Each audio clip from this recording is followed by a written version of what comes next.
श्री गणेशाय नमः। हर हर महादेव। प्रिय दोस्तों, आपके अपने YouTube channel India at your palm पर आपका स्वागत है। त्रयोदशी व्रत अर्थात प्रदोष का व्रत करने वाला मनुष्य सदा सुखी रहता है। उसके संपूर्ण पापों का नाश इस व्रत के प्रभाव से हो जाता है। शुक्र प्रदोष व्रत करने से सौभाग्य और समृद्धि की प्राप्ति होती है।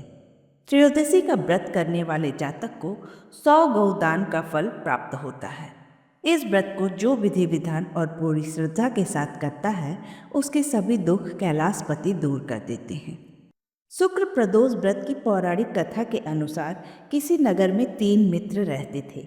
उनमें से एक था राजकुमार, दूसरा था ब्राह्मण पुत्र और तीसरा मित्र था धनिक पुत्र। राजकुमार और ब्राह्मण पुत्र विवाहित थे। धनिक पुत्र भी विवाहित तो था, किंतु गौना भी शेष था। एक दिन तीनों मित्र बैठकर स्त्रियों के विषय में वार्तालाप कर रहे थे। ब्राह्मण पुत्र ने नारी की प्रशंसा करते हुए कहा कि नारीहीन घर भूतों का डेरा होता है। तभी राजकुमार मित्र ने कहा, नारी ही तो घर की लक्ष्मी होती है। धनिक पुत्र ने जब यह सब सुना तो तुरंत ही अपनी पत्नी को लाने का निश्चय कर लिया।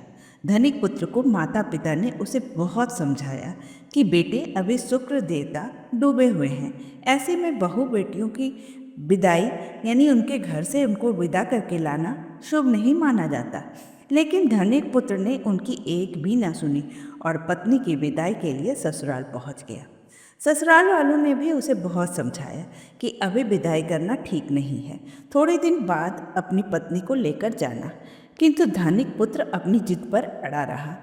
हार कर कन्या के माता पिता को विदाई करनी पड़ी।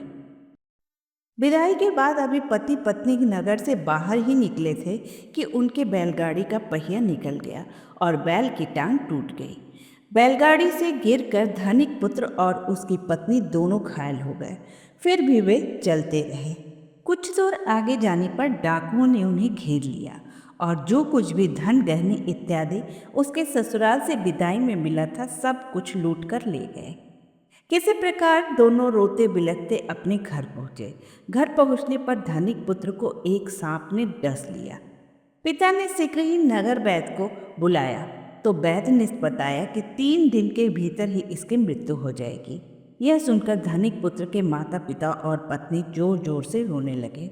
जैसे ही ब्राह्मण पुत्र को यह खबर मिली, वह जल्दी से अपने मित्र के घर पहुंचा और उसके माता पिता को शुक्र प्रदोष व्रत करने की सलाह दी और कहा कि इसे तुरंत ही पत्नी के साथ वापस ससुराल भेज दे। उसने बताया, आपका पुत्र शुक्र देवता के अस्त होने से अपनी पत्नी को विदाई कराकर लाया है। यह सारी बाधाएं इसी कारण आई हैं। धनिक के माता पिता ने अपने पुत्र और पुत्रवधू को तुरंत ही वापस पुत्रवधू के घर भेज दिया। ससुराल वापस पहुंचकर उसकी हालत ठीक होने लगी। इधर माता पिता ने शुक्र प्रदोष व्रत किया, जिसके प्रभाव से घोर संकट टल गया। शेष जीवन सभी ने आनंद पूर्वक व्यतीत किया। तो प्रेम से बोलिए गौरी शंकर की जय, शिव परिवार की जय। यदि आपको यह कथा पसंद आई हो तो वीडियो को लाइक करें, चैनल को सब्सक्राइब अवश्य करें। धन्यवाद।